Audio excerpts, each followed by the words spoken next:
Assalamualaikum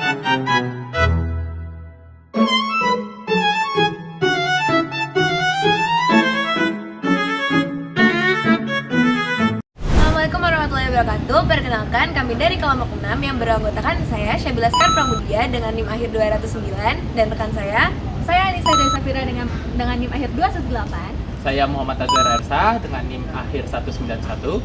Jadi kami di sini akan menjelaskan apa itu hak cipta dari teknologi yang kami buat. Nah, jadi pertama rekan saya akan menjelaskan tentang apa itu IPR. Itu IPR. IPR adalah hak kekayaan intelektual. Dia adalah hak khusus eksklusif bagi pencipta untuk mengamankan ciptaannya. Hak kekayaan intelektual ini mencakup itu adalah hak paten, copyright, merek, hak perdagangan, dan juga varietas tanaman. Nah, IPR yang kita anu tuh bakalan apa sih Kak? Teknologi kah? Atau pangan kah? Jadi IPR yang kita pakai tuh apa sih? Bisa dijelasin nggak?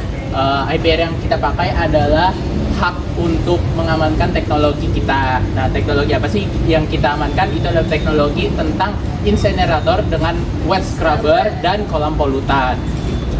Oke, jadi kenapa kita pakai incinerator dan wet scrubber serta kolam polutan? Bisa kalian ingat-ingat beberapa tahun ini kan Piungan ditutup, jadi sampah tuh banyak banget tumpuk di mana-mana, terutama di UPN. Tapi bagusnya UPN itu kita udah punya incinerator. Tapi kalau dilihat-lihat incinerator UPN itu lebih condong buat bakar, hal organik kayak misalnya daun kering. Mungkin ada campuran sampahnya sedikit, tapi kalau misalnya dilihat di tempat pembuangan yang dekat sama FP itu masih banyak banget sampah yang ditumpuk dan kita masih bergantung sama TPS dan TPA. Padahal Piungan udah ditutup.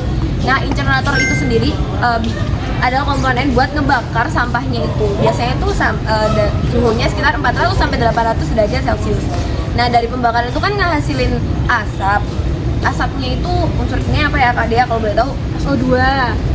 Terus ada NOx juga, terus pokoknya banyak-banyak polutan yang berbahaya. Nah, polutan itu kita alirin ke wet scrubber.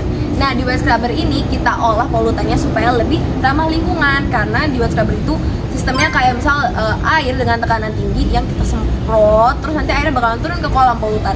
Nah, di kolam polutan itu airnya bakalan naik lagi ke wet scrubber. Tapi nggak langsung naik ya, kita ada namanya filtrasi di pipanya biar airnya tuh tetap bersih. Jadi kita bener-bener zero waste. Nah, buat alat yang kita bakalan patenin itu ada wet scrubber sama filtrasi dari kolam polutan. Jadi ada dua yang bakalan kita patenin, guys.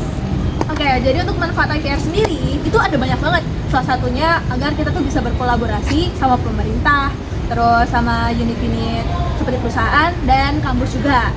Dan manfaat-manfaat ini tuh banyak banget benefit buat si penciptanya itu sendiri. Salah satunya kita bisa dapat kompensasi dari hal yang kita buat, lalu bisa juga sebagai bonus bisnis pemasarannya.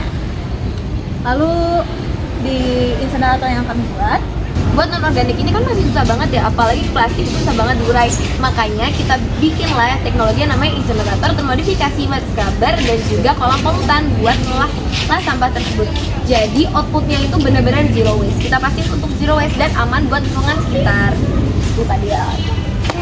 Penjelasan yang sangat-sangat bagus ya Kak ya. Mungkin sekian dari kelompok kita. Mau ingat lagi bahwa IPR itu sangat-sangat penting untuk produk ciptaan atau inovasi kita sendiri, karena banyak oknum-oknum yang tidak bertanggung jawab yang dapat menggunakan dan menyalahgunakan teknologi.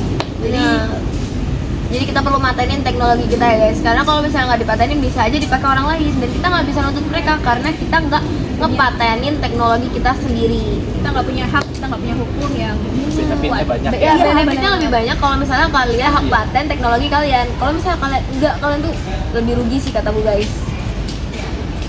Jadi terima kasih banyak. Terima kasih banyak guys sudah ngedengerin. Bye.